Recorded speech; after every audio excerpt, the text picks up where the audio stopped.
अखिल भारतीय विद्यार्थी परिषद से अपनी राजनीतिक शुरुआत करते हुए 37 साल में सतीश पुनिया भाजपा के प्रदेश अध्यक्ष बने। कार्यभार ग्रहण करने के लिए आयोजित समारोह में उन्होंने बताया कि भाजपा में ही कार्यकर्ताओं को ये सम्मान दिया जा सकता है।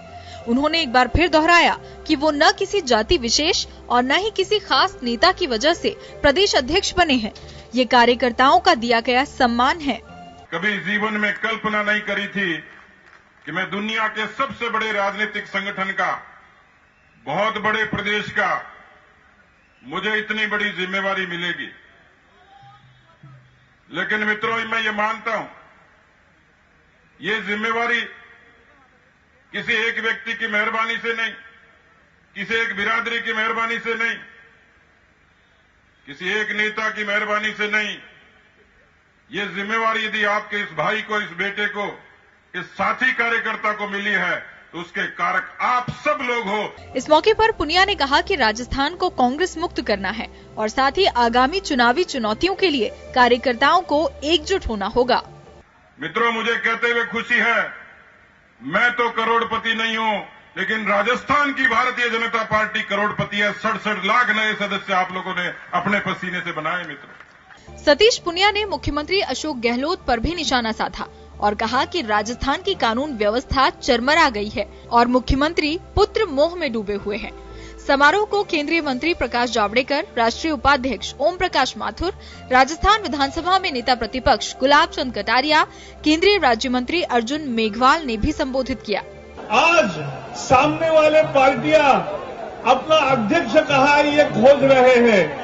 अध्यक्ष नियुक्त करने में 2 महीने लगे और पूर्व अध्यक्ष दुनिया में कहा है ये खोज रहे हैं। तो ऐसी अवस्था है, भारतीय जनता पार्टी 130 करोड़ जनता का विश्वास पाकर दुनिया की सबसे बड़ी पार्टी बने, यही हमें विजयदशमी का संकल्प करना है। तो 6 जनवरी 2008 को ऐसा दृश्य हमें देखने को मिला, या आज हमें 8 तारीख को वापस देखने को मिल रहा है। इसका कारण क्या है? बंदो, इसका कारण है कि सतीश जी आज से काम नहीं कर रहे। मैं आप सब लोगों के माध्यम से मेरे केंद्र के नेतृत्व को धन्यवाद देता हूं, साधुवाद देता हूं कि ऐसे संघर्षशील कार्यकर्ता को राजस्थान का प्रदेश अध्यक्ष बना के भेजा। उसी का कारण है आज इतनी बड़ी मात्रा में कार्यकर्ता है। किसी ने पूछा इनसे कि भाई इन उपचुनावों से क्या कोई सरकार बनती है, क्या बिगड़ती है? तो डॉक्टर सतीश पुनिया जी ने बहुत सटीक जवाब दिया कि सरकार बनेगी या बिगड़ेगी ये तो मुझे पता नहीं, लेकिन जिस दिन इस उपचुनावों का रिजल्ट आएगा, बचीर दौर बोली बोलो तो उठाए। सतीश जी के साथ कदम से कदम मिला के चलेंगे, उनके हर आदेश की पालना करेंगे और संगठन को एक ताकतवर संगठन बनाकर इस देश में शुचिता क्या होती है, इस शुचिता का एहसास हिंदुस्तान के लोकतंत्र को कराएंगे। समारोह में प्रदेश के विभिन्न स्थानों से कार्यकर्ता पहुंचे, जिन्होंने मंच पर जाकर जिलेवार पुनिया का स्वागत किया। कार्यक्रम में केंद्रीय मंत्री गजेंद्र सिंह शेखावत भी पहुंचे। इस अवसर पर सांसद, विधायक, पूर्व मंत्री और पार्टी के वरिष्ठ नेता मौजूद रहे। जब नया अध्यक्ष बनता है तो बातें बहुत बड़ी बड़ी होती है। सतीश पुनिया जी मेरे मित्र हैं, लेकिन उनसे कहूंगा ज्यादा जोश उनको नहीं खाना चाहिए। बहुत ज्यादा बोलते हैं, इतना ज्यादा बोलते हैं जिसकी हद नहीं। मैं उनको खूब जानता हूं। राजस्थान यूनिवर्सिटी में हमने आमने सामने चुनाव। चलिए, खास खबर में स्वागत है आपका। मैं हूं योगेंद्र और हमारे साथ इस वक्त मौजूद हैं वीरेंद्र शर्मा जी भाजपा से, सीपीएम से डॉक्टर संजय माधव जी और वरिष्ठ पत्रकार श्याम सुंदर शर्मा जी। आपने सुना सतीश पुनिया के कार्यभार ग्रहण समारोह में तमाम नेताओं ने कांग्रेस पर निशाना साधा और कहा कि विजयदशमी का दिन जनसंघ की स्थापना के साथ ही एक राष्ट्रवाद का जो नारा और एक महत्व लेकर के चले थे, विचारधारा लेकर चले थे, उसे हम आगे बढ़ा रहे हैं। और साथ ही कहा कि कांग्रेस में जिस तरह से असहिष्णुता, भ्रष्टाचार और अनैतिकता पनपी है, उस रावण को खत्म करना है, ये संकल्प हम सबको लेना चाहिए। तो चले हम चर्चा शुरू करेंगे। और इस मौके पर जब कांग्रेस से पूछा गया तो परिवहन मंत्री प्रताप सिंह खाचरियास ने कहा कि सतीश पुनिया बोलते बहुत हैं, नए अध्यक्ष जब बनता है तो इसी तरह से ज्यादा बोलते हैं। वक्त आ रहा है, पता चल जाएगा क्या होना है क्या नहीं होना है। तो चलिए हम चर्चा को आगे बढ़ाएंगे और हमारे साथ इस वक्त जो अतिथि हैं उनसे चर्चा करना चाहूंगा मैं। संजय माधव जी, आपके पास आना चाहूंगा एक बार, और मैं जानना चाहता हूं कि जो सीधा सीधा कांग्रेस पे हमला बोला गया है उसको लेकर के क्या कहना है आपका?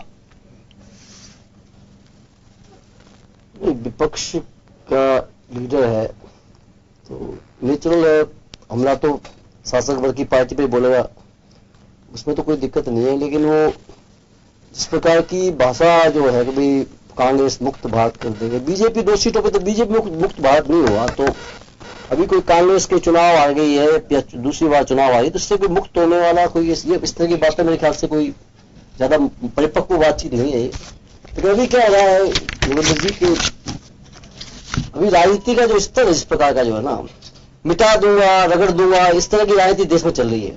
बजाय सिद्धांतों पर नीतियों पर बात होने के विपक्ष का फर्ज आलोचना करना है। कांग्रेस विपक्ष में है, राष्ट्रीय स्तर पर मुख्य विपक्षी पार्टी है, राज्य के स्तर पर बीजेपी मुख्य विपक्षी पार्टी है। नीतियों की आलोचना करे, सरकार के कामकाज की आलोचना करे, वहां तक तो अच्छी बात है। लेकिन प्रतीकों को गढ़ के नष्ट कर देंगे, रगड़ देंगे, शून्य कर देंगे, मिटा देंगे, ये भाषा जो है एक राजनीतिक दल की भाषा नहीं है, ये संघ की भाषा हो सकती है, ये किसी फांसीवादी दल की भाषा हो सकती है, लेकिन ये किसी पॉलिटिकल पार्टी की भाषा नहीं है।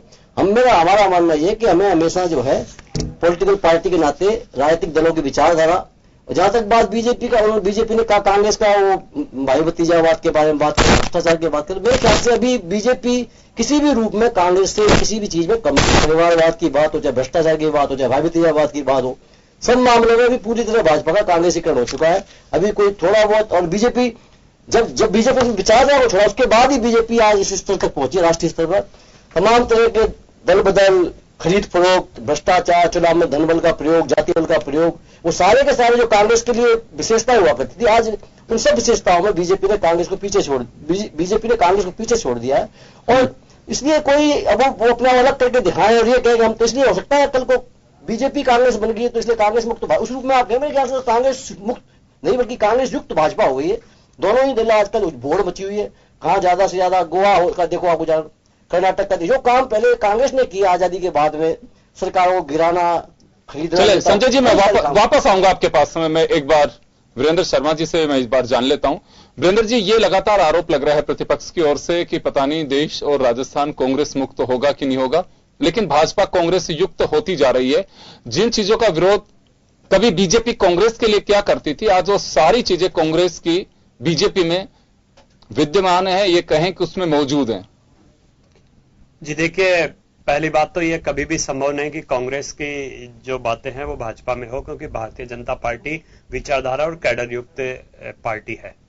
और जिस प्रकार का शासन हमने दिया और जिस विचारधारा को लेकर आगे हम बढ़े, और हमारे पार्टी के जो फाउंडर मैन थे उन्होंने जो कल्पना की थी कि एक पार्टी के रूप में भारतीय जनता पार्टी को इस आधार पे आगे बढ़ना है और अपनी नीति के माध्यम से देश और प्रदेश में शासन स्थापित करना है, उसी आधार पर हम आगे बढ़े। और उनकी जो कल्पनाएं थी, उनके जो सपने थे, उनको हमने साकार भी किया। और जनता भी यह देख रही है कि भारतीय जनता पार्टी वह पार्टी है जो देश के आम जन के सपनों को साकार कर सकती है, देश को एक स्वर्णिम भारत बना सकती है और देश की जय जयकार करवा सकती है। और उसी आधार पर मैं समझता हूं किसी भी प्रदेश में अगर सरकार है तो भारतीय जनता पार्टी की जहां भी सरकार है वहां भारतीय जनता पार्टी की नहीं, पूरे देश की जय जयकार हो रही है, आम जन की जय जयकार हो रही है। हमारी नीति से, हमारी रीतियों से, हमारी कार्य योजनाओं से और भारतीय जनता पार्टी की सरकार की विभिन्न योजनाओं से आम जन इतना प्रभावित है कि हम पुनः केंद्र में पूर्ण बहुमत के साथ वापस अपनी सरकार लेकर आए हैं।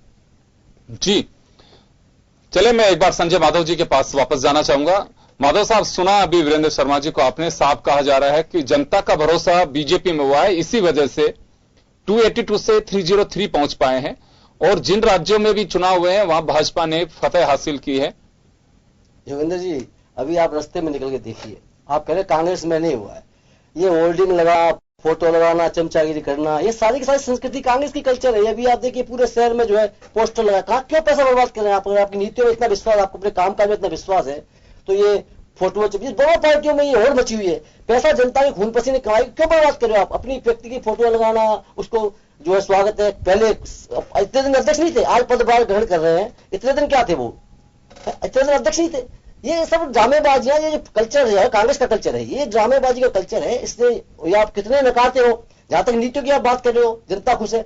आप नीतियों पर चुनाव लड़ते तो वोट पता था वो 303 होते कि नहीं, तो आपने चुनाव लड़ा पाकिस्तान को रगड़ देंगे, चीन को रगड़ देंगे, 370 हम लगा देंगे, 370 लगा दिया, आपने जेल में कैद कर रखा कश्मीर को। आपने चुनाव, वास्तव मुद्दे आज क्या हालत है देश की, आज अर्थनीति की बात कीजिए आप। अर्थनीति की हालत यह है कि पूरा का पूरा देश जो है आज आर्थिक तबाही के कगार पर खड़ा हुआ है। बेरोजगारी 50 साल के हाईएस्ट लेवल पर बेरोजगारी आज है। ऑटोमोबाइल उद्योग पूरा का पूरा जो है बंद होने के कगार पर है, शोरूम्स बंद हो रहे हैं, लोग त्राहिमाम कर रहे हैं। क्या आप नीतियों की बात कर रहे हो, आप उस पर चर्चा करना नहीं चाहते? आप जैसी चर्चा आती है आप और इधर की बात करते हैं, इधर की बात करते हैं, उधर की बात करते हैं। किसान आत्महत्या आज कर रहा है। आपने जो वादे देश की जनता से, कर्जा माफ आपने वादा किया, आज कांग्रेस को कोस रहे, कांग्रेस ने कर्जा माफ नहीं किया राज्य में। अरे राष्ट्रीय स्तर सबसे मोदी ने 2014 के चुनाव में कर्जा माफी का वादा किया, आपने कर्जा माफ नहीं किया, उसका कोई जवाब नहीं।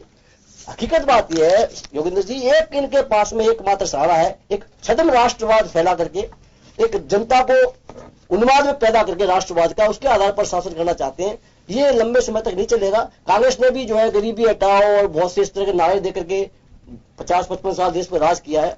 ये उन्होंने भी 5-10 साल कर सकते हो सकता है जनता को, लेकिन आखिरकार जनता अपनी तकलीफों को, अपनी बर्बादियों को महसूस करेगी और निश्चित रूप से भारतीय जनता पार्टी का सफाया हिंदुस्तान में होना तय है। ये मतलब आप ये बात करें, दंगे की राजनीति किसने शुरू की देश के अंदर, हत्या हिंसा की राजनीति किसने, आज सत्ता के लिए कुछ भी करोगे आप जो चीजों के लिए कांग्रेस की हालत, कर्नाटक का भी सामने उदाहरण है आपको गोवा का उदाहरण सामने है, आप एकदम सरेआम नकार रहे हो। आप क्या मतलब, और ये भी क्या भाषण दिया है, मोदी राम बनकर आए। अरे क्या चमचागिरी, कोई हद होती है किस चीज की, कितना राजनीति को नीचे गिराया जाएगा।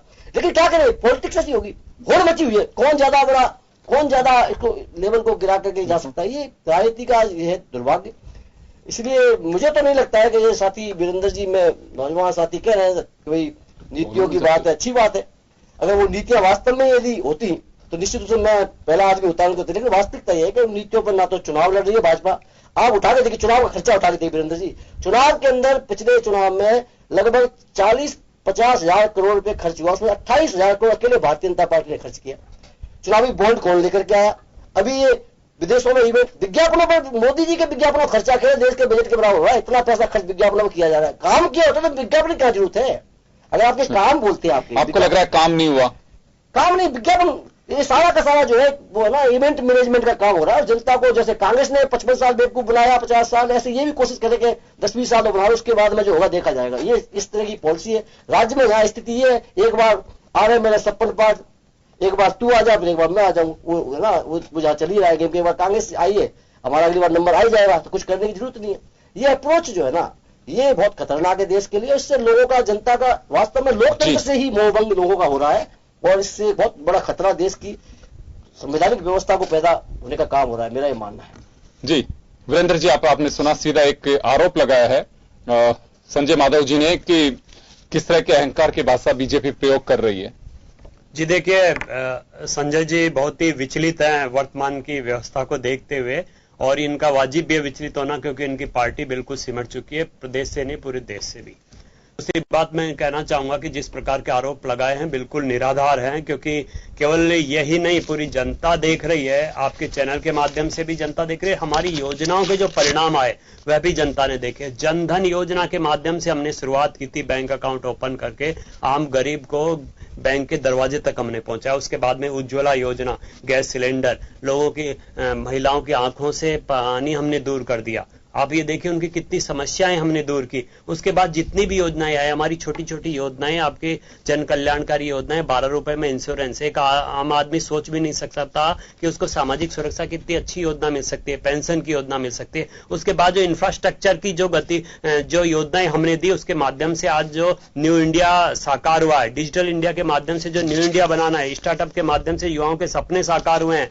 और जिस प्रकार से मुद्रा के माध्यम से एक गरीब व्यक्ति भी व्यापारी व्यापारी बना है। और आप कल्पना कीजिए जो आगे आने वाली योजनाएं, जब व्यापारी को भी एक पेंशन मिलेगी, जब किसान को भी पेंशन मिल रही है, और जिस प्रकार से एक विश्व की सबसे बड़ी योजना हम लेके आए हैं मेडिकल की, उससे निश्चित रूप से जो परिणाम सामने दिख रहे हैं और भविष्य जो सामने दिख रहा है, एक स्वर्णिम भारत की कल्पना जो हमने की है, आप, मैं या संजय जी भी जब देखेंगे कि स्वर्णिम भारत कैसा होगा, तो आप 2023 तक का इंतजार कीजिए। आप खुद कहेंगे कि वास्तव में एक स्वर्णिम भारत की जो कल्पना थी वह नरेंद्र मोदी जी ने साकार की उनकी योजनाओं के माध्यम से। और रही रीति नीति की बात, तो हमारी रीति नीति केवल भारतीय जनता पार्टी का कार्यकर्ता ही नहीं कह रहा कि भारतीय जनता पार्टी की रीति नीति सही है, भारतीय जनता पार्टी के नेतृत्व की रीति नीति सही है, पूरा विश्व कह रहा है। हमारी विदेश नीति की जय जयकार हो रही है। और यहां तक कि अमेरिका का राष्ट्रपति स्वयं कहता है, दूसरे देशों के राष्ट्रपति पुतिन जी के शब्द देख लीजिए, किसी भी देश के राष्ट्रपति के शब्द देख लीजिए, वो यही कहते हैं कि भारतीय जनता पार्टी के नेतृत्व ने, नरेंद्र मोदी जी ने जो शासन देश में दिया है, भारत में दिए, उन्होंने काया पलट कर दिया है देश की। और एक गरीब देश को जिस प्रकार से उन्होंने संवारा है, निश्चित रूप से वह भारतीय जनता पार्टी का कार्यकर्ता ही कर सकता है। और मुझे क्या कहूंगा कि मुझे अपने आप के ऊपर गर्व है कि मैं उस पार्टी का सिपाही हूं, उस पार्टी का कार्यकर्ता हूं जिस पार्टी ने इस देश की तकदीर और तस्वीर दोनों बदल दी है। चलिए वीरेंद्र जी और संजय माधव जी, आप हमारे साथ बने रहिए। यहां एक छोटे से ब्रेक के लिए रुकेंगे, ब्रेक के बाद हम जल्द लौटते हैं।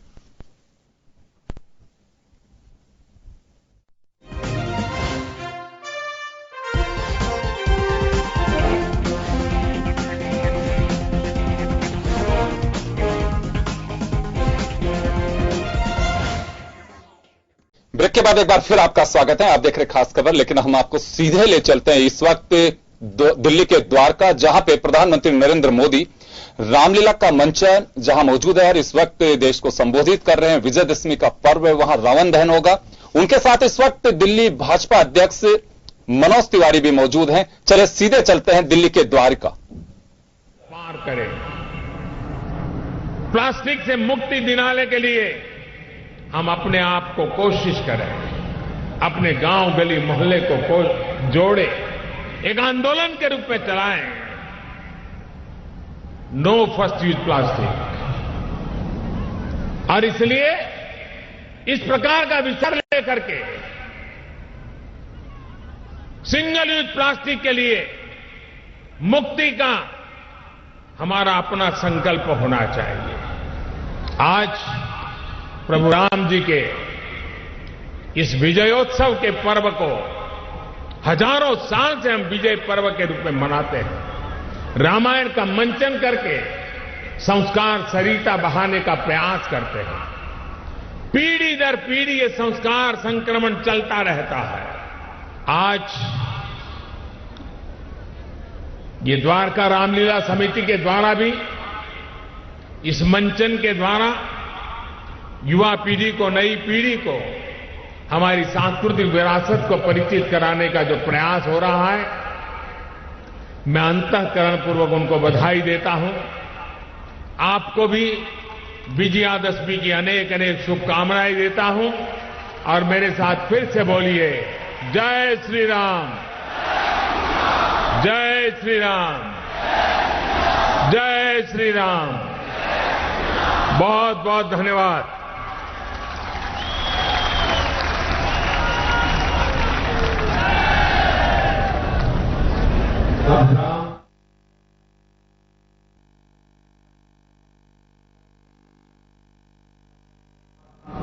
राम की तरफ चले और प्रधानमंत्री जी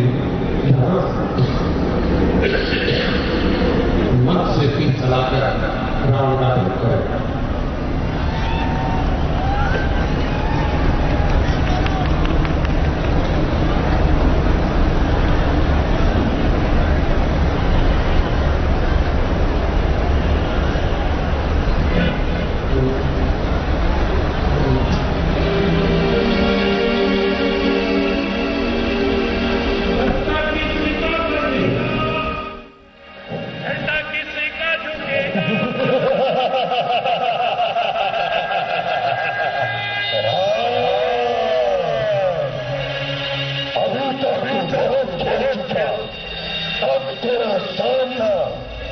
महाबली महाशक्तिशाली दशानन से है। रावण अपने साथ कर्मों से तुमने अपने समस्त कुल का नाश करवा लिया है, किंतु बुद्धि अभी भी नहीं आई है। एक अवसर तुम्हें मैं अभी भी दे रहा हूं, सम्मान के साथ सीता लौटा दो और मेरी शरण में आ जाओ। तेरी शरण में आ जाओ, राम तुझको ये जरूरत नहीं। मैं काल किस्मत वाला हूं, जिसके कांटे का मंत्र नहीं, ऐसा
भगवान राम और उनकी पूरी सेना अब रावण के लिए रावण के मैदान में चल पड़ी है, क्योंकि रावण दहन का कार्यक्रम अब होने वाला है। रावण का अंत हो चुका है उससे पहले मैं निवेदन करूंगा भाई प्रवेश वर्मा जी से, वो हाथ का बना हुआ मोदी जी का चित्र वो प्रधानमंत्री जी को भेंट करेंगे। भाई प्रवेश वर्मा जी हमारे एक कार्यकर्ता हैं पार्टी के, उसकी बेटी ने ये बनाया है, राजेश अग्रवाल की बेटी ने अपने हाथों से बनाया है और उसको भेंट करेंगे भाई प्रवेश वर्मा जी।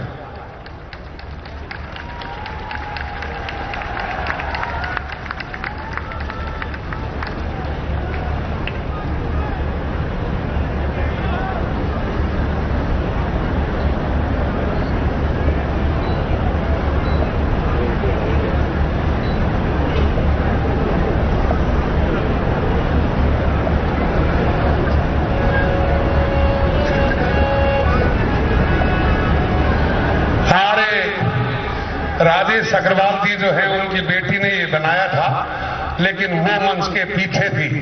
आदरणीय प्रधानमंत्री जी का आदेश हुआ कि बेटी को सबसे पहले ऊपर लेके आओ, और अब बेटी को बुलाने के लिए गया है राजेश जी। एक बार जोरदार तालियों के साथ आदरणीय प्रधानमंत्री जी का हार्दिक अभिनंदन और स्वागत। बिटिया को आशीर्वाद देते हुए हमारे यशस्वी प्रधानमंत्री आदरणीय नरेंद्र मोदी जी, एक बार जोरदार तालियां प्रधानमंत्री जी के स्वागत में। और मैं निवेदन करूंगा कि अब प्रधानमंत्री जी यहां से तीर छोड़कर रावण दहन का कार्यक्रम करेंगे। असत्य पर सत्य की विजय होगी और रावण रूपी राक्षस, कुंभकर्ण, मेघनाथ तीनों का अंत होगा। इसलिए तीर और कमान भगवान राम का तीर कमान यशस्वी प्रधानमंत्री आदरणीय नरेंद्र मोदी जी के लिए दिया जाएगा।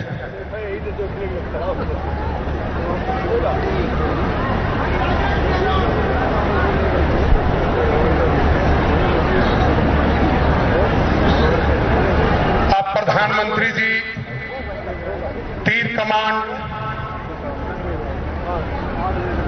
तीर पर कमान चढ़ गई है और अब रावण रूपी राक्षस का अंत हो रहा है।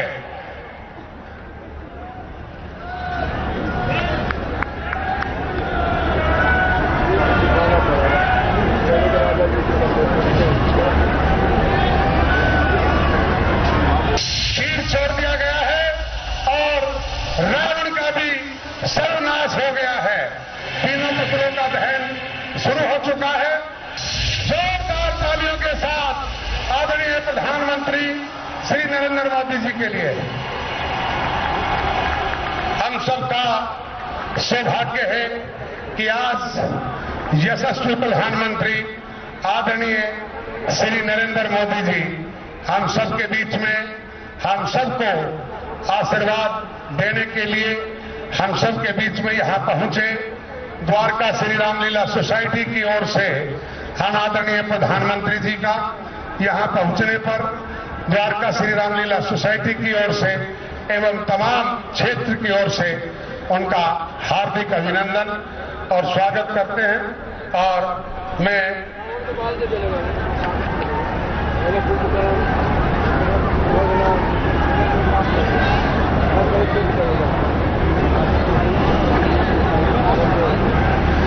एक बार जोरदार तालियों के साथ आज, क्योंकि अब जोरदार तालियों के साथ अभिनंदन।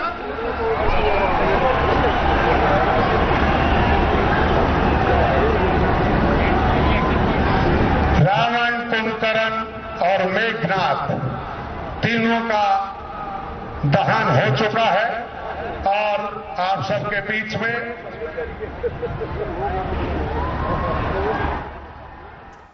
तो चले दिल्ली के द्वारिका से आप लोग देख रहे थे इस वक्त रावण, कुंभकर्ण और मेघनाथ के पुतलों का दहन, जो प्रधानमंत्री नरेंद्र मोदी ने तीर चला करके और पुतलों का दहन किया। और इस मौके पर प्रधानमंत्री ने कहा कि प्लास्टिक मुक्त भारत, तो तमाम जो बुराइयां हैं उनका रावण जला देना चाहिए। रावण एक बुराई का प्रतीक रहा और हमें लगता है कि हमारे जो भी बुराइयां हैं उन्हें इस दिन के साथ ही त्याग देना चाहिए, तभी यह सार्थकता होगी दशहरा की या कहें विजयदशमी की।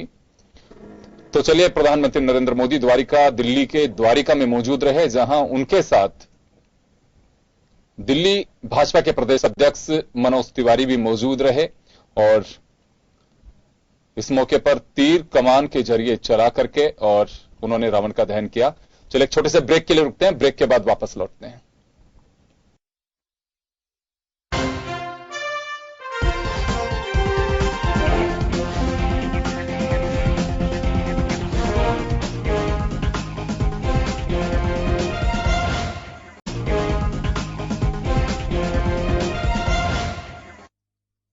ब्रेक के बाद एक बार फिर आपका स्वागत है। आप देख रहे हैं खास खबर। बात कर रहे हैं भाजपा के प्रदेश अध्यक्ष सतीश पूनिया के कार्यभार ग्रहण समारोह में, जिसमें बीजेपी आगे करेगी क्या, इससे ज्यादा चर्चा हुई कि कांग्रेस मुक्त राजस्थान कैसे करना है। यह एक एजेंडे का पार्ट रहा और कहा कि राष्ट्रवाद की विचारधारा हमारे लिए अहम है। चलिए, वरिष्ठ पत्रकार श्याम सुंदर शर्मा साहब हमारे साथ जुड़ गए हैं, जो पूरे वक्त जिन्होंने बड़ी आर्खी नजर से इस पूरे समारोह को देखा।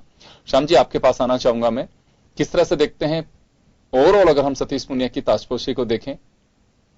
देखिए योगेंद्र जी, सतीश पूनिया व्यक्तिगत रूप से ठीक कहे जा सकते हैं, लेकिन उनका प्रदेश अध्यक्ष बनना कई लोगों को रास नहीं आ रहा। पूर्व मुख्यमंत्री तो बाकायदा एक पत्र भेज करके कहा कि मैं व्यक्तिगत काम से अपने धौलपुर महल में रहूंगी और ब्राह्मणों का सम्मान भी किया उन्होंने। बेटे के साथ आज बड़ा आयोजन उन्होंने धौलपुर में, एक दिन पहले कन्याओं को भोजन भी कराया।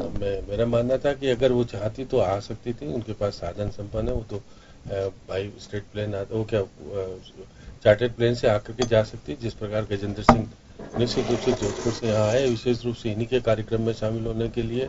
केंद्रीय पर्यावरण मंत्री जावड़ेकर भी आए, उसके अलावा देखिए अर्जुन मेघवाल, कैलाश चौधरी भी आए और ओम प्रकाश माथुर भी आए। तो ये तो बात सही है कि उन्होंने इस शपथ ग्रहण से पहले एक पहला प्रदेश अध्यक्ष मैंने देखा जो 18 जिलों में जाकर के आह्वान करके आया कि मैं 8 अक्टूबर को पदभार ग्रहण करूंगा, कि मैं अपील करता हूं कि अधिक से अधिक संख्या में जयपुर आइए। और आज की स्थिति में 1.25 करोड़ भाजपा के कार्यकर्ता हैं, उसमें से 1% लोग पहुंच पाए जयपुर, इससे ज्यादा पहुंच नहीं पाए। अब पहुंचने का मतलब भी है कि क्योंकि आपके सही बात है कि आज दशहरे का त्यौहार है और दशहरे के त्यौहार के दिन भी इन्होंने पदभार ग्रहण करने की जो की है वो बात सही है, क्योंकि इनको घोषित किए हुए तो आज एक पखवाड़ा करीब हो गया है।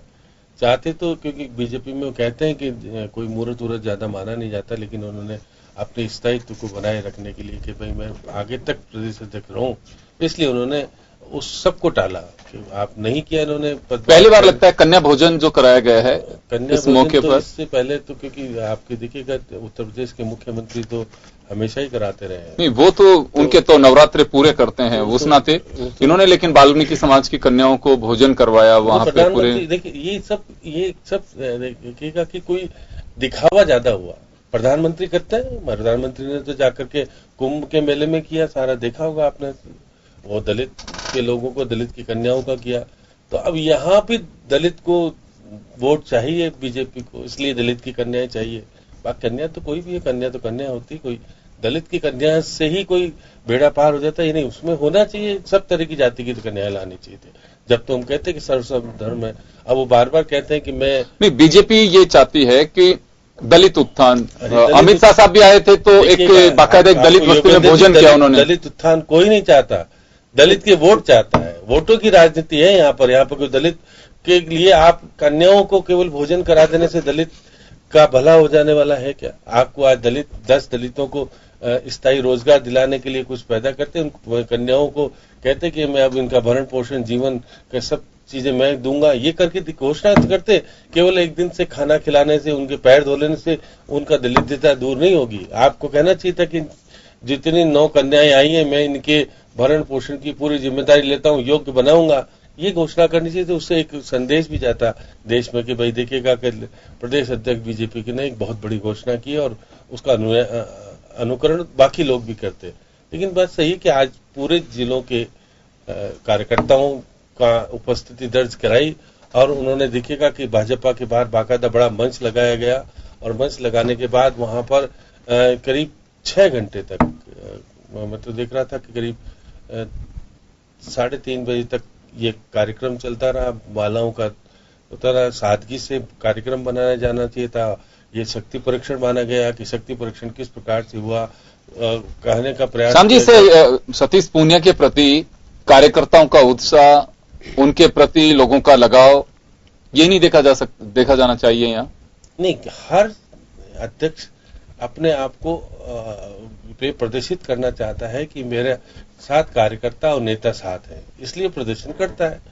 देखिए, ओम प्रकाश माथुर भी बने थे जब भी 2008 में इस प्रकार का प्रदर्शन हुआ था और खुद जब मुख्यमंत्री वसुंधरा राजे भी प्रदेश अध्यक्ष बनी थी तो उसके अनुरूप ही ये कार्यक्रम आयोजित होने लगा। उसके बाद पहले कार्यक्रम इतना बड़ा आयोजन अशोक परनामी ने भी किया बीजेपी ऑफिस में। अशोक परनामी का तो अंदर मैंने देखा था, इतना बड़ा प्रोग्राम, इस तरह का प्रदर्शन नहीं हुआ।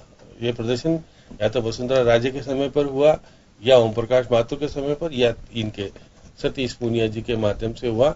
अब क्योंकि आप सादगी से मनाना चाहते थे, आज देखिएगा कि मैंने देखा कि जो बैनर झंडे जो बाहर लगते थे, इनके पहली बार देखा कि वसुंधरा राजे को रखा गया, वसुंधरा राजे को गायब नहीं किया गया, क्योंकि उसमें आप देखिए कि आज थे तो वो तो रहनी थी, इनकी पार्टी के नेता हैं वो। तो आप देखिए, सुन तो लीजिए, आप देखिएगा इसमें नेता प्रतिपक्ष को भी रखा गया, उपनेता को भी रखा गया और सतीश पूनिया भी रहे और फिर साथ में वो भी रहे।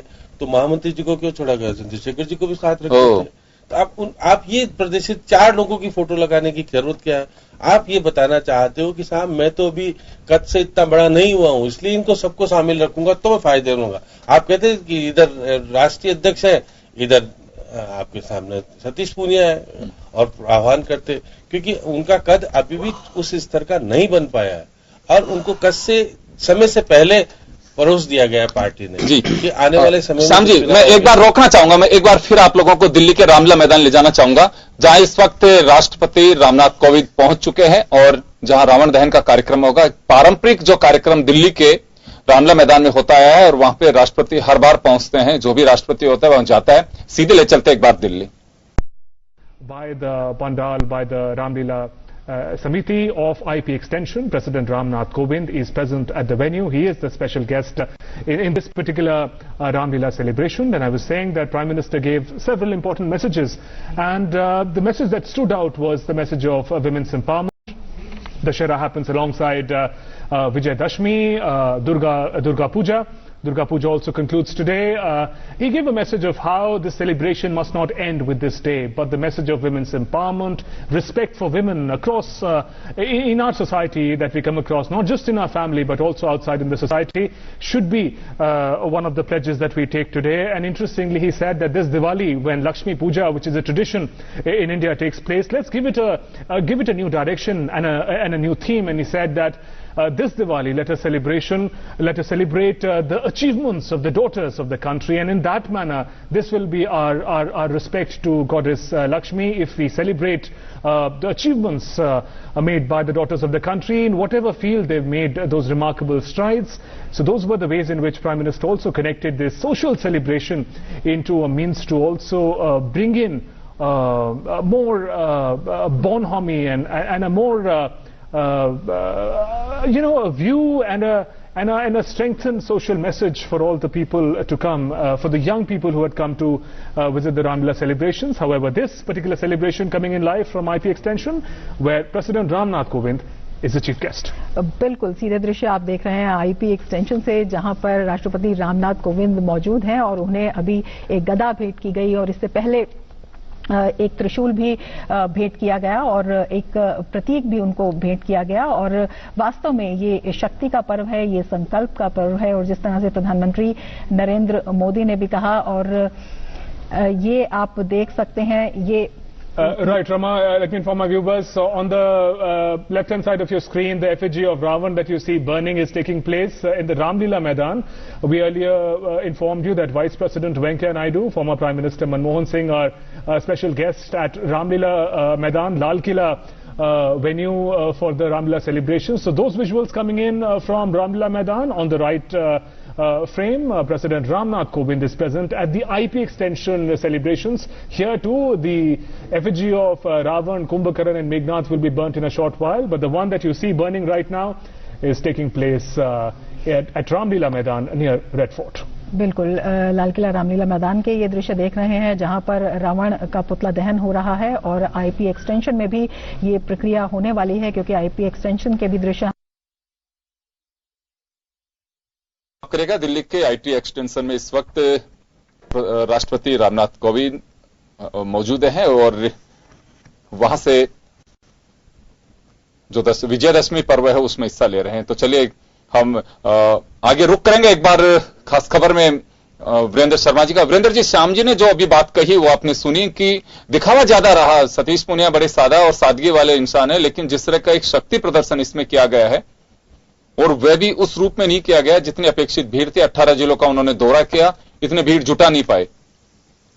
जी देखिए, सतीश पूनिया जी के व्यक्तित्व से पूरा राजस्थान परिचित है। सहज, सरल और सौम्य व्यक्तित्व के धनी है और उन्होंने खुद ने भी कहा कि उनके जीवन के ऊपर कोई भी अंगुली नहीं उठा सकता। उनकी ईमानदारी पूरा प्रदेश जानता है। जिस प्रकार उन्होंने मेहनत की और जिस प्रकार अखिल भारतीय विद्यार्थी परिषद में 10 साल के सेवा देने के बाद 10 वर्ष तक भारतीय जनता पार्टी युवा मोर्चा में उन्होंने मेहनत की, उसके बाद लगातार 12 वर्ष तक प्रदेश के महामंत्री रहे। पार्टी में 2 बार उन्होंने सदस्यता अभियान का सफल संयोजन किया और उसके साथ अनेक यात्राओं, अनेकों प्रकल्प और संकल्पों का उन्होंने जिस प्रकार से नेतृत्व किया, मैं समझता हूं एक नेतृत्व जो भारतीय जनता पार्टी के कार्यकर्ता को चाहिए था वह आज एक नेतृत्व के रूप में सामने। और इसी कारण जो उत्साह था आज पूरे कार्यक्रम में, वह उत्साह था जिसके कारण इस प्रकार की बात कही जा रही है कि वो सरल और सौम्य होना चाहिए था। लेकिन पार्टी के कार्यकर्ताओं का उत्साह हम पीछे नहीं कर सकते। आपने देखा होगा, आप पॉजिटिव देखिए पूरे कार्यक्रम में जिस प्रकार से माननीय प्रधानमंत्री जी ने आह्वान किया कि प्लास्टिक मुक्त भारत, पूरे कार्यक्रम में कहीं भी आपको प्लास्टिक की बोतलें देखने को नहीं मिली होगी। पूरे कार्यक्रम में कुल्हड़ से पानी पिलाया जा रहा था, स्टील के मगों से पानी पिलाया जा रहा था। तो जिस प्रकार का जो कार्यक्रम का निर्माण हुआ था वह इसी प्रकार था कि एक अच्छा संदेश आम जनता में जाए, एक प्लास्टिक मुक्त भारत का संदेश आम जनता में जाए और एक नेतृत्व का संदेश आम जनता में जाए कि सतीश पूनिया के नेतृत्व में भारतीय जनता पार्टी राजस्थान को एक ऐसा नेतृत्व मिला है जो स्वयं कहता है कि उनकी परख केवल उनके कार्य से है। और उन्होंने कहा भी है कि मैं एक नेता बनकर नहीं, जिस प्रकार की बातें कही जा रही कि वो उनका कद छोटा है, बड़ा है, मैं समझता हूं कि उन्होंने भी स्पष्ट कहा, हमारे प्रदेश अध्यक्ष जी ने भी, कि पद नहीं जिम्मेदारी का निर्वहन करना सबसे बड़ा महत्वपूर्ण है। चलिए मैं संजय माधव जी के पास में जाना चाहूंगा। कसम इस मिट्टी की ये साफा झुकने नहीं दूंगा, ये कहा सतीश पूनिया ने। उन्होंने कहा कि मुझे मंच पे जो साफा उड़ाया गया है मैं सौगंध खा के कहता हूं कि इसको झुकने नहीं दूंगा, यानी कि कभी भी आप लोगों पर कभी कोई तकलीफ आने नहीं दूंगा। बीजेपी के लिए मैं जो कुछ कर सकता हूं जरूर करूंगा। जी संजय माधव जी, इसमें मैं आपका एक कमेंट चाहूंगा। नहीं करना चाहिए, उनको प्रदेश की जिम्मेवारी दी है भाजपा ने, निश्चित रूप से अपने दल के विकास के लिए काम करना चाहिए। लेकिन जो बात श्याम जी ने कही मैं उस बात से बिल्कुल सहमत हूँ कि कोई काम आपको जिम्मेवारी दी, उस काम को आप अपने काम के द्वारा सिद्ध कीजिए, ना कि इस तरह के प्रोपेगेंडा जो है सारे प्रोग्राम का जो है, मैंने जैसा पहले भी कहा कि ये सारा जो आज तामझाम जो है अभी आप जयपुर में देख रहे हैं, ये सब कांग्रेसीकरण भाजपा का जो है उसका प्रतीक है और सेम उसी डरे पर भाजपा जा रही है। आप बात कुछ भी को कसम मिट्टी की खाओ चाहे किसी और चीज की खाओ, उससे कोई फर्क नहीं पड़ता। आपका करेक्टर आपके काम से दिखाई देता है आज। और आप चाहो तो वही जो पहले जो है हम देख रहे हैं, ये पैसा जो है इस देश गरीब देश है, मुल्क है, इस देश की जनता का खून पसीने कमाए का पैसा है, चाहे भारतीय जनता पार्टी के पास में, चाहे कम्युनिस्ट पार्टी के पास में, चाहे कांग्रेस के पास, चंदा जनता के पैसे से आता है। बीजेपी का ज्यादा आजकल पूंजीपति भी दे रहे हैं खूब सारे बॉन्ड के रूप में, इसलिए वो ये शोबाजी नाटकबाजी जो है इसलिए ज्यादा हो रही है। मेरे ख्याल से इससे बचना चाहिए। सतीश पूनिया मित्र है मेरे, अच्छे नौजवान है, अगर उनको अच्छा काम करके दिखाएं और भाजपा को सांप्रदायिकता से मुक्त करके, भ्रष्टाचार से मुक्त करके, बुराइयों से मुक्त करके यदि एक धर्मनिरपेक्ष जो संविधान है उसके अनुरूप और दलित कन्याओं को भोजन कराया, दलित कन्याओं को भोजन, आप जातिवाद को नष्ट करें, दलित कन्याओं को ब्राह्मण से विवाह कराएं, तो जातिवाद को नष्ट करने का काम करें, जाति प्रथा नष्ट हो इस देश के अंदर। तो आप चाहते हैं कि ऐसा कुछ काम आप करें। कब कहता है सूरज कि मुझे देखो और कहो कि सूरज निकल आया, लोग कहें कि देखो सूरज निकल आया। पैर धो के नाटक वही मोदी जी ने सिखाया, पैर धो लो, रोटी खिला दी, ये सब ड्रामेबाजियां इस देश ने 75 साल से देख रहा है। आजादी के पहले भी देखी, आजादी के बाद भी देखी, लेकिन यही वो लोग आरक्षण का विरोध करते हैं, ये दलितों को उत्पीड़न करते हैं, तब ये कोई भी जवान को ताला लग जाता है। तो इस तरह से ये साफ पता लग रहा है कि अभी जो है भाजपा का कांग्रेसीकरण हो गया और सतीश जी भी उस दिशा में ना, मेरी तो दुआ यही है कि सतीश जी उस दिशा में ना जाए। मैं तो चाहता हूं कि अच्छे कर्मठ कार्यकर्ता के रूप में वो अपनी पहचान बनाए, वो पहचान कायम रहे और भाजपा को सुधारे। ये जो सत्ता का संघर्ष है, जैसा साथी श्याम जी ने सही बताया, अभी टांग खिंचाई है। वो कह रहा है मतलब काय की लड़ाई है। अगर वास्तव में जनता की सेवा करने होती है तो लड़ाई किस बात की है? आप जितना बड़ा पद है उतनी बड़ी त्याग करना पड़ेगा आपको, जितना बड़ा पोस्ट आपके पास में आएगी उतनी सेवा के लिए ज्यादा सेक्रीफाइस करना पड़ेगा। लेकिन सेक्रीफाइस की लड़ाई नहीं है, इसलिए संघर्ष है, इसलिए लड़ाई। चाहे कांग्रेस में चाहे बीजेपी में, पहले कांग्रेस में होता था, अभी बीजेपी शासक वर्ग की प्रमुख पार्टी हो गई, अभी बीजेपी में वही लड़ाई है, मेरा कौन बन जाए, उस शक्ति प्रदर्शन का सारा। तो इसको मैं तो यही मानता हूं कि ये जो तमाशा किया है इससे कोई जनता का राजस्थान के भला होने वाला नहीं है। ना तो कांग्रेस मुक्त हो रहा है राजस्थान। आज जरूरत इस बात की है कि राजस्थान को जो है बेरोजगारी है, किसानों की कर्जा माफी का सवाल है, उन सब सवालों को लेकर के भाजपा और कांग्रेस दोनों कदम बढ़ाएं, एक समृद्ध राजस्थान बने, समृद्ध भारत बने, ये प्रोपेगेंडा बंद हो, यही है। और संविधान जो हमारे देश का बाबा साहब भीमराव अम्बेडकर बना करके उस संविधान को लागू करें बजाय उसकी आत्मा पर चोट करने। जी श्याम जी, आपके पास आना चाहूंगा एक बार फिर मैं।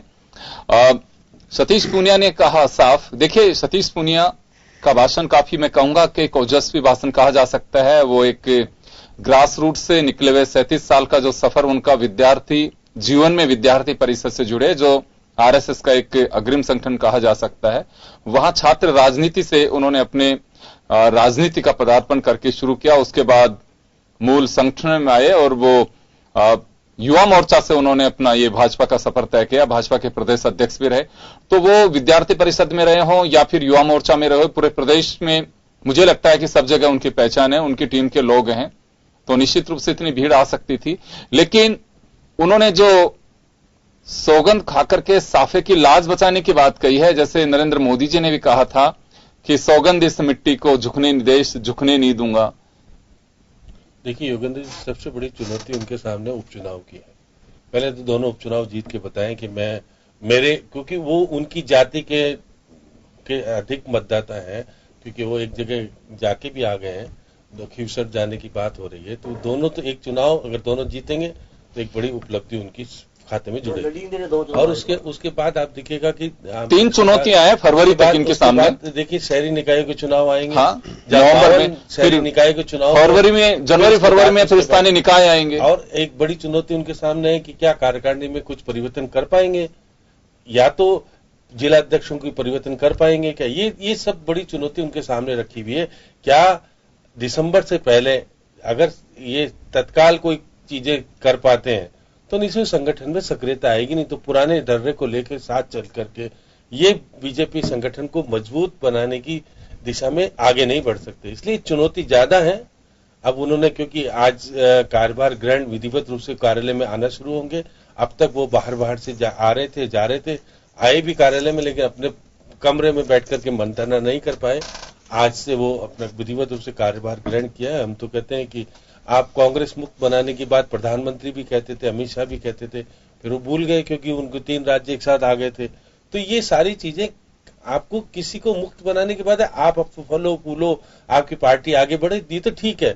आप किसी को रहने ही नहीं दोगे, हम ही कुछ रहेंगे, ये तानाशाह और का रवैया आपके अंदर आ जाएगा। जिस दिन घमंड की स्थिति पैदा हो जाएगी उस दिन से आपका पतन शुरू हो जाएगा। वीरेंद्र जी, श्याम जी जो उंगली उठा रहे हो ये कहना है कि अहंकार की भाषा है, एक तानाशाही की भाषा है कि पार्टी कभी कोई खत्म नहीं हो सकती, आइडियोलॉजी से बनती हैं पार्टियां, और वह आइडियोलॉजी कभी खत्म नहीं हो सकती। कभी बीजेपी 10 सीट पे थी, आज लेकिन 303 सीट पर भी है, अपने बूते पे अपने दम पर है, कार्यकर्ताओं के परिश्रम से है। तो कोई भी पार्टी क्या सहज है कि खत्म किया जाएगा, क्योंकि हर मन से बात कही जाती है। और एक बार फिर सतीश पूनिया ने भी जयपुर में इस बात को दोहराया है। जी देखिए, कांग्रेस मुक्त राजस्थान और कांग्रेस मुक्त भारत का कथन इस परिप्रेक्ष्य में कहते हैं कि हम कांग्रेस की जो बुराइयां थी, भ्रष्टाचार हुआ, तुष्टीकरण की नीति हुई, परिवारवाद हुआ, इन्हें समाप्त करेंगे। और मैं समझता हूं केंद्र में हमने ये कार्य किया भी है। और ठीक इसी प्रकार राजस्थान में भी जिस प्रकार से आज उन्होंने कहा, वो एकदम सही कहा है कि हम राजस्थान में जिस प्रकार अभी देखने को मिल रहा है वर्तमान सरकार में जिस प्रकार से देखने को मिल रहा है, किस प्रकार तुष्टीकरण की नीति और भ्रष्टाचार हो या दलितों के साथ जिस प्रकार से अन्याय हो रहे हैं, निश्चित रूप से इन्हें खत्म करने की आवश्यकता है और उसी के लिए उन्होंने कहा। जी, लेकिन यहाँ एक सवाल होगा, सतीश पूनिया जी इस दौरान प्रदेश अध्यक्ष बन चुके थे, चाहे खिंवसर की बात जैसे श्याम जी उंगली उठा रहे हैं कि वहां परिवारवाद चला, तो दूसरी तरफ दल बदल का मामला चला, कार्यकर्ताओं की भावनाओं को साइडलाइन करके। खैर चलिए, लेकिन शुभकामनाएं देंगे सतीश पूनिया को, अपनी पारी अच्छे से खेलें। और पुराने कार्यकर्ता हैं, 37 साल का राजनीतिक सफर उनका है, और भाजपा का दावा है कि काम कार्यकर्ता को यहीं पे अवसर मिल सकता है, दूसरी पार्टियों में नहीं। चले, बहुत बहुत शुक्रिया आप सभी का, और खास खबर में आज इतना ही। दीजिए इजाजत, नमस्कार।